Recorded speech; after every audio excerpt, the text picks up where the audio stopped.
नमस्कार दोस्तों, कैसे हैं आप लोग? अगर आप स्टूडेंट हो, अगर आप हाउसवाइफ हो, चाहे आप किसी भी ऑफिसेज़ में काम कर रहे हो, अगर आप फ्रीलांसिंग करके अच्छा खासा अर्निंग कर सकते हैं, तो उस अपॉर्चुनिटी को मेरे हिसाब से छोड़ना मत। क्योंकि एक स्किल सीखकर आप घर बैठे एक्स्ट्रा सेकंड इनकम कर सकते हैं। तो वो कहाँ से मिलेगा? वो किस तरीके से सीखा जाता है? उसके लिए पूरा डिटेल्स मैं मेरे इस चैनल के माध्यम से शेयर करता रहता हूँ। तो इस वीडियो के अंदर वही डिटेल्स में शेयर करूंगा कि हर व्यक्ति किस तरीके से काम करके अर्निंग कर सकते हैं। देखिए, जैसे एक फाइवर जैसे प्लेटफॉर्म है, इस तरीके से बहुत सारे प्लेटफॉर्म है जो ऑनलाइन में आपको काम देते हैं। तो यहाँ पे काम मिलना क्या आसान है? इतना आसान नहीं है, क्योंकि यहाँ पे कंपटीशन बहुत ज्यादा है। तो आप कहेंगे सर, क्या सही में मुझे काम मिलेगा?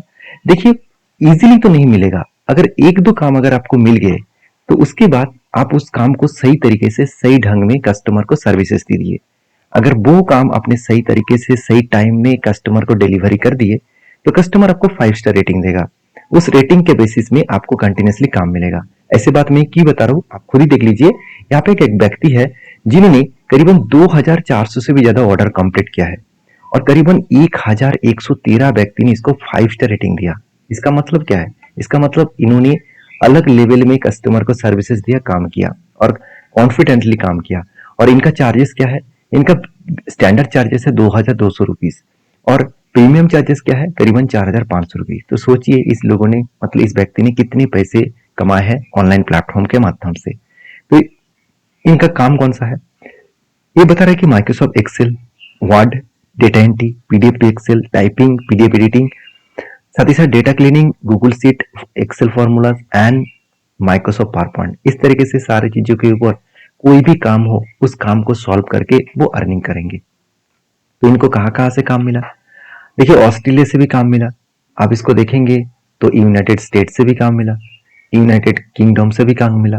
तो अलग अलग मतलब देश से इसको काम मिला। तो इस तरीके से काम कैसे मिला था वो भी देख लीजिए। देखिए, इस तरीके से डेटा मिला उनको, तो डेटा को उन्होंने क्लीन किया। उस क्लीनिंग डेटा को उन्होंने क्लीन करके उसको कस्टमर को सर्विसेज दिया। देखिए, डेटा कुछ इस तरीके से मिलेगा, उसको क्लीन करना पड़ेगा। तो मेरे हिसाब से आप इजीली, ये गूगल सीट है तो इस तरीके से सीट के ऊपर भी काम करना पड़ेगा। तो मेरे हिसाब से इस तरीके से काम करके आप भी अर्निंग कर सकते हैं। इसके लिए आपको सीखना पड़ेगा। तो चलो, मैं आज आपको एक्सेल में करके दिखा देता हूँ किस तरीके से क्लाइंट डेटा देगा, उस डेटा को आपको किस तरीके से क्लीन करना पड़ेगा। जैसे एक मतलब आपको एक डेटा यहाँ पे देखने को मिलेगा। तो डेटा कुछ इस तरीके से है। कस्टमर का जो अकाउंट मतलब डिटेल्स है, तो उसी डिटेल्स को आपको क्लीन करना है। जैसे देखिए, कुछ कस्टमर का कुछ इस तरीके से डेटा मिलेगा। उस डेटा को आपको कस्टमर के रिक्वायरमेंट वाइज, कस्टमर के रिक्वायरमेंट क्या है कि मेरे पास मतलब कितने क्लाइंट्स है और क्लाइंट्स के कितने करेंट और सेविंग अकाउंट्स है, उस अकाउंट्स में कितने यहाँ पे डेटा देखने को मिला, मतलब अमाउंट्स देखने को मिला, उसको एक डायनेमिक चार्ट बना के देना है। मतलब जब भी यहाँ पे कोई भी डेटा चेंज हो तो ऑटोमेटिक वो चार्ट भी चेंज होगा।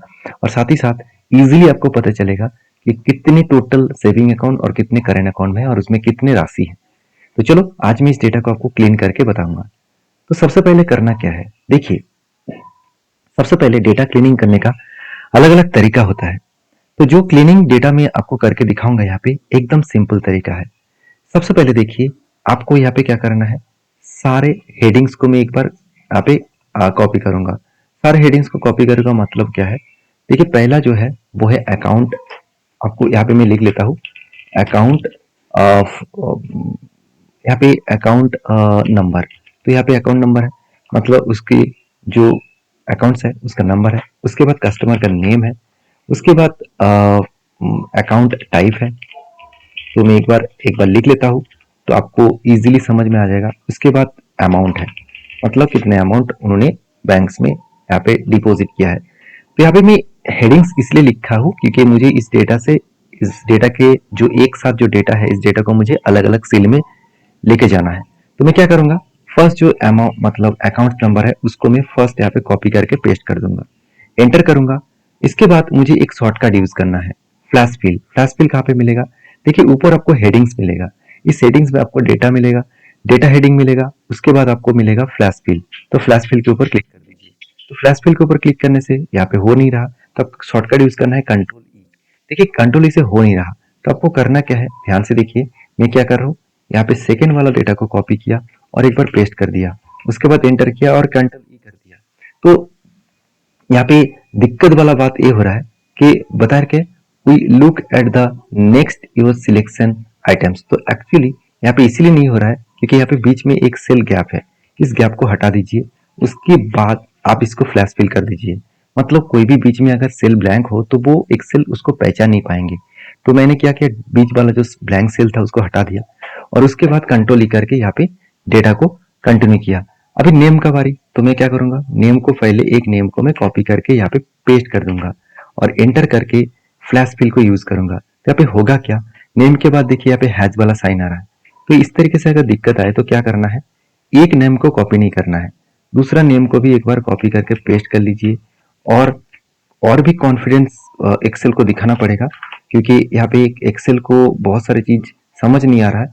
तो उसके लिए आपको और एक डेटा को कॉपी पेस्ट कर देना है, जस्ट कंट्रोल ई कर दीजिए, अभी आपका काम बन जाएगा। Account type same to same, यहाँ पे अकाउंट टाइप में क्या करना है, अकाउंट टाइप में भी आपको करेंट अकाउंट में कॉपी करना है और यहाँ पे पेस्ट कर दीजिए।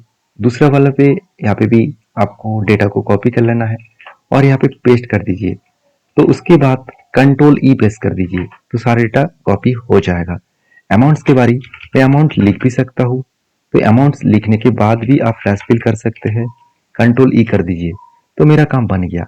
अभी मैं क्या करूंगा, एक नया सीट ले लूंगा, यहाँ पे नीचे प्लस में क्लिक करके एक नया सीट ले लूंगा और यहाँ पे जितने सारे डेटा मैंने फ्लैश फिल किया उसको मैं कॉपी करूंगा और नेक्स्ट सीट में जाकर यहाँ पे पेस्ट कर दूंगा, तो मेरा काम बन गया। अभी इस डेटा को मैं थोड़ा सा एडजस्ट कर लेता हूँ, तो कंट्रोल ए से सिलेक्ट करूंगा और उसके बाद होम में जाऊंगा, यहाँ पे बॉर्डर्स में जाऊंगा, ऑल बॉर्डर कर दूंगा और यहाँ पे जो हेडिंग वाला सेक्शन है इसको सिलेक्ट करके एक में कलर यहाँ पे चूज कर लेता हूँ, कोई भी मैं कलर दे देता हूँ।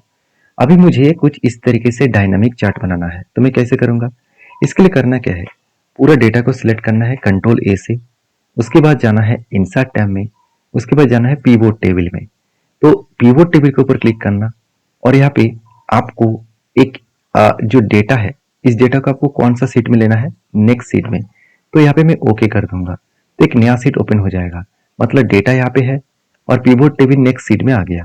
तो मुझे क्या क्या चाहिए, अकाउंट टाइप, तो अकाउंट टाइप को मुझे कहाँ पे रखना है, इसको ड्रैग करके मुझे रो पे रखना है। तो यहाँ पे दो तरीके से अकाउंट टाइप यहाँ पे शो करेगा, एक सेविंग एक करंट। तो यहाँ तक वीडियो अच्छा लग रहा है तो प्लीज एक लाइक कर दीजिएगा और मेरे इस 15 साल की इस फील्ड के एक्सपीरियंस को अगर आप जानना चाहते हैं तो मुझे कमेंट्स में बेसिक टू एडवांस एक्सेल लिखिए और इस वीडियो को कहाँ से देख रहा है वो भी कमेंट्स में जरूर लिखिएगा। अभी देखिए अमाउंट्स को मैं वैल्यू पे रखूंगा, तो यहाँ पे वैल्यू पे सारे डिटेल्स आ गया। तो अभी क्या करूंगा, यहाँ पे एक चार्ट बनाना है, मुझे जाना है ऊपर हेडिंग एनालाइज टैब में, यहाँ पे जाना है पीवोट चार्ट में। तो पीवोट चार्ट में जाने के बाद यहाँ पे मुझे कॉलम चार्ट मिला, मुझे जाना है 3D ऑप्शन में, उसके बाद यहाँ पे 3D चार्ट सिलेक्ट करना है, ओके करना है, तो चार्ट यहाँ पे आ जाएगा। चार्ट को आप छोटा कर सकते हैं, टोटल को आप डिलीट कर दीजिए और यहाँ पे जो हेडिंग्स है इसके ऊपर राइट क्लिक करिए और हाइड वैल्यूज कर दीजिए, हाइड वैल्यूज कर दीजिए, यहाँ पे भी आप हाइड वैल्यूज कर दीजिए। तो यहाँ पे सारे से चार्ट आपको दिखेगा। अभी चार्ट के नीचे मुझे डेटा चाहिए, तो मतलब करेंट अकाउंट में कितना अमाउंट है, सेविंग अकाउंट में कितना अमाउंट है मुझे नीचे दिखाना है। तो पे प्लस में जाइए और डेटा लेवल्स में जाइए, तो देखिए ऑटोमेटिकली डेटा लेवल्स में जाने के बाद यहाँ पे ऑटोमेटिकली डेटा शो हो गया। तो यही डेटा देखिए कुछ इस तरीके से डेटा था, मैंने इस तरीके से क्लीन किया और उसके बाद डायनामिक चार्ट बना दिया। तो कस्टमर को इस तरीके से डेटा को करके शेयर करना होगा, उसको इस तरीके से काम को सॉल्व करना होगा। तो आई होप वीडियो में जानकारी आपको अच्छा मिला होगा।